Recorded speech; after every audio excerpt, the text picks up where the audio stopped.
Então o Sistran cresceu muito com isso. Mas é lógico, a gente sabe que tudo isso, essa condição, uma hora acabou. E aí, em 1986, quem comprou o Sistran foi uma empresa francesa que começou a dar uma outra cara para isso. Quem conhece o sistema de tradução da União Europeia sabe que é baseado no Sistran. Mas vejam, o que é que eles traduzem lá na União Europeia? Sempre o mesmo tipo de textos.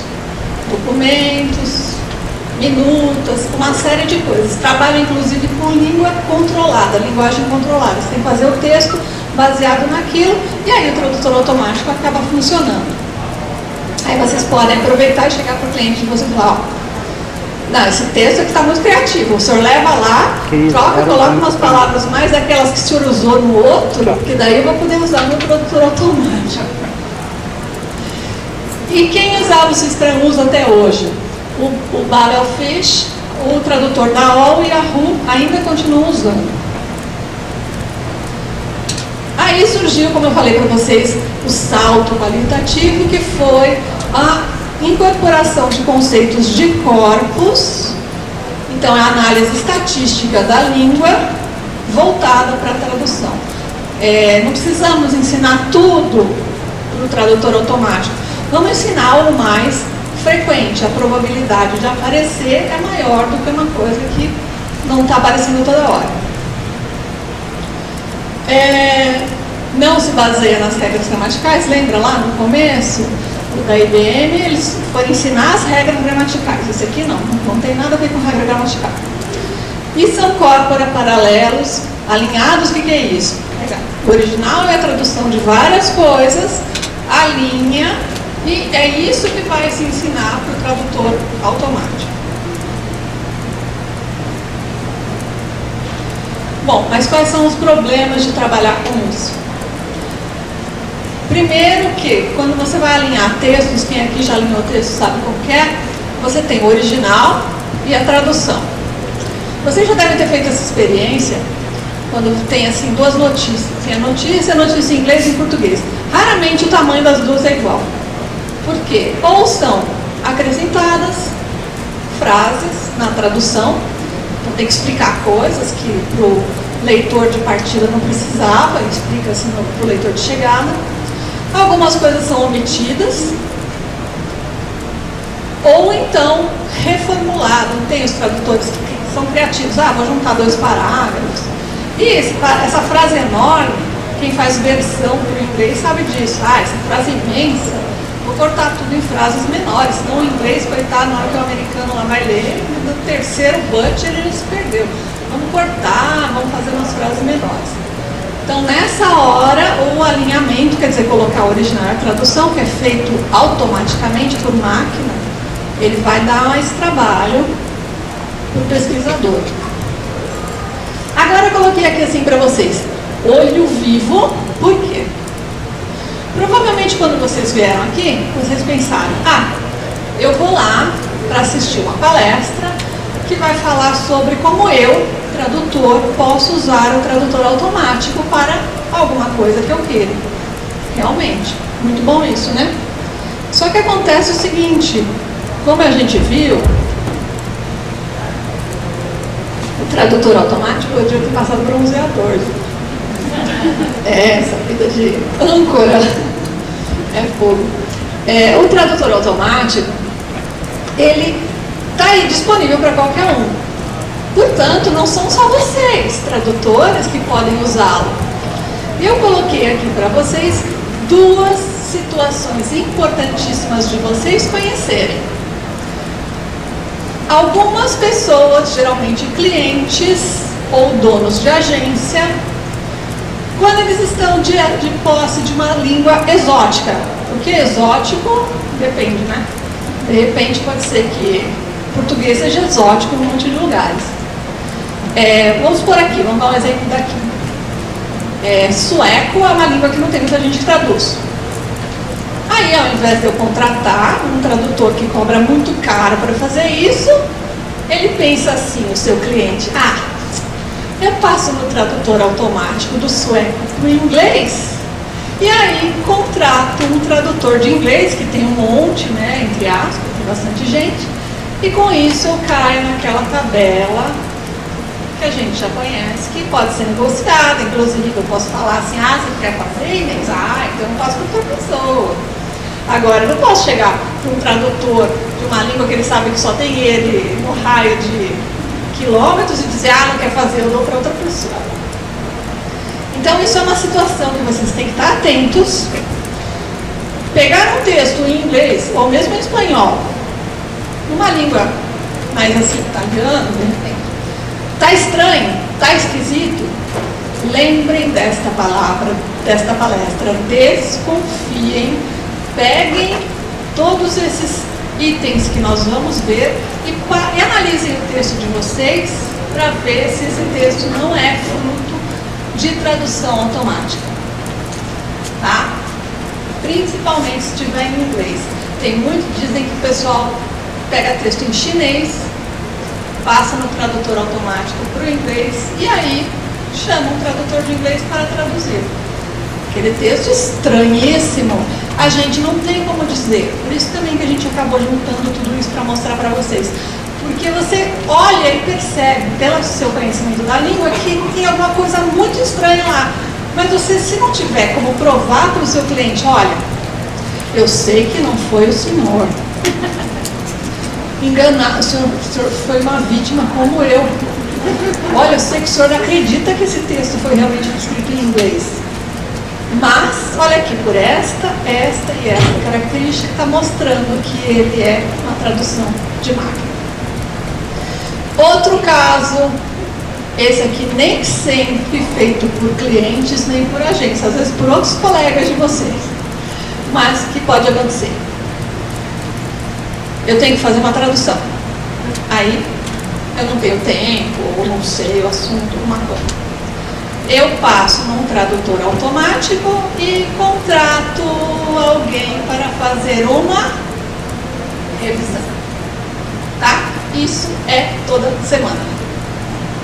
Vocês vão pegar o texto e vão olhar e falar, isso aqui está muito esquisito, esse português está muito estranho. Não tenham dúvida. Alguém passou, pode nem ser o colega, pode nem ser alguém por trás, mas alguém passou. Geralmente eu não entro no mérito de quem, não me interessa quem. Eu me atenho aos fatos. Por causa disto, este texto não é um original. Ele é fruto de uma tradução automática. Se o senhor quiser, eu cobro para fazer a revisão 60% da tradução. Revisão de tradução automática, 120% da tradução. Quer? Não quer? Joga isso aí no lixo e me manda de novo o texto e a gente traduz. Porque o trabalho que dá para revisar é imenso. Inversamente proporcional ao quanto vocês entendem aquilo lá. Quanto mais vocês quiserem mais, vocês vão perceber e achar coisas. Tanto que, conforme o difícil aqui era selecionar só uma coisa ruim para mostrar para vocês. Porque quando eu estava mostrando uma, saltavam aos olhos outras 3 ou 4. Meu Deus do céu, tem muito problema. Para a gente ver mais ou menos algumas características da tradução automática, eu falei algumas porque quanto mais eu vejo, mais eu acho características. Eu peguei um texto, tá? The Runaway Gravy Train, The Rise and Rise of Soccer Salaries, que saiu na CNN, dia 25 de janeiro. Sim, eu usei o feriado para preparar isso. E o que acontece? Eu peguei o texto, coloquei, obviamente, no Google Tradutor, para ver o que acontecia. E quais são os aspectos assustadores da tradução automática? Assustadores para nós, tradutores. Primeiro, precisão e constância da tradução. Geralmente, ele traduz cada palavra sempre igual. Então, outro dia eu estava fazendo uma teoria de que revisar tradução automática só é melhor do que revisar de um tradutor ruim, porque o tradutor ruim faz assim, ele traduz uma hora, palavra de um jeito, aí dali a 2 parágrafos ele esqueceu já como ele traduziu, ele, traduziu de tal jeito, aí na terceira vez de tal jeito, na 10ª vez ele volta lá na primeira. E quando você vai revisar isso, não tem como você dar localizar e ir procurando as instâncias. Você tem que pegar o original e... Bom, aqui nesse parágrafo vai aparecer de novo. Ah, como é que ficou dessa? Ah, dessa vez ele omitiu. Tem horas que omite, tem horas que parafraseia, tem horas que coloca sinônimos, tem horas que deixa em inglês. O tradutor automático não, ele faz bobagens constantes. Não dá para você até ir localizando essas bobagens, mas o trabalho é assim, é insano. A base de dados de um tradutor automático, lembra como é que é a base dele? Ele é textos alinhados. Pode ter um tradutor automático com uma base de dados grande, pode sim, existe sim. Existem tradutores automáticos ótimos, mas em geral o preço deles é assim, caro até mesmo para uma empresa. Quem dirá para nós, réis mortais, tradutores, freelancers ou donos de uma empresa pequena. Tempo muito curto para traduzir grandes volumes, isso é uma coisa que assusta, porque vocês às vezes recebem 20 mil palavras e o cliente diz assim, você pode fazer para depois de amanhã? Você fala, impossível. Ah, mas tem o tradutor que vai fazer. Aí você, tá, já imagino como. Das duas, uma. Ou ele vai lotear, ou não vai dormir, né? Não vai comer, não vai fazer nada, só vai ficar traduzindo, sem parar. Ou ele vai lotear isso, dividir por colegas, e depois alguém revisar. Nesse é o caso em que vai ficar melhor. Ou ele vai passar num tradutor automático e pretende dar aquela revisada depois. É isso que vai acontecer, porque é impossível fazer, às vezes, nos prazos e na quantidade de palavras que eles pedem. Outra coisa que assusta nesses tradutores automáticos disponíveis aí é que eles são grátis. Aí vocês podem ficar pensando assim, poxa vida, isso é grátis?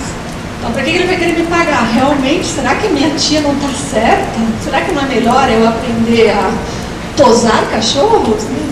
Isso eu sei que nunca vai acabar, né? Todo mundo tem que doar, então eu vou trabalhar com isso, porque tradução não dá mais. Será que é verdade?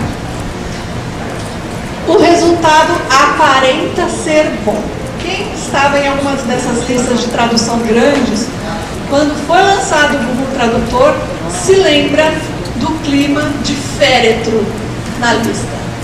As pessoas assim, pensando, nossa, ainda faltam 30 prestações do carro para pagar, o que eu vou fazer agora que eu não terei mais trabalho?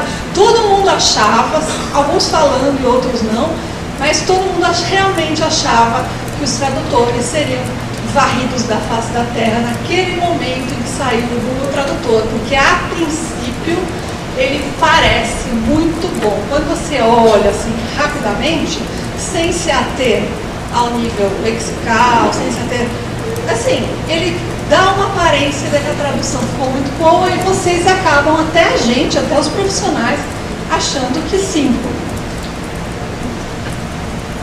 Então teve esse alvoroço inicial, as pessoas começaram realmente a se questionar, os tradutores profissionais começaram a se questionar, será que vai ter trabalho para mim? Além disso, o Google Tradutor colocou um lance que foi uma faca de dois gumes. A princípio era muito boa, né? Sugira uma tradução melhor. Só que aí muita gente que colocou traduções melhores e que eram muito piores, começou a contaminar. E aí aquela coisa que eu disse para vocês, o tradutor automático traduz sempre de uma mesma maneira, tal. No Google Tradutor já não está sendo assim. Se vocês fizerem um teste e colocarem 10 frases parecidas, vocês vão perceber que elas foram traduzidas às vezes de maneiras diferentes.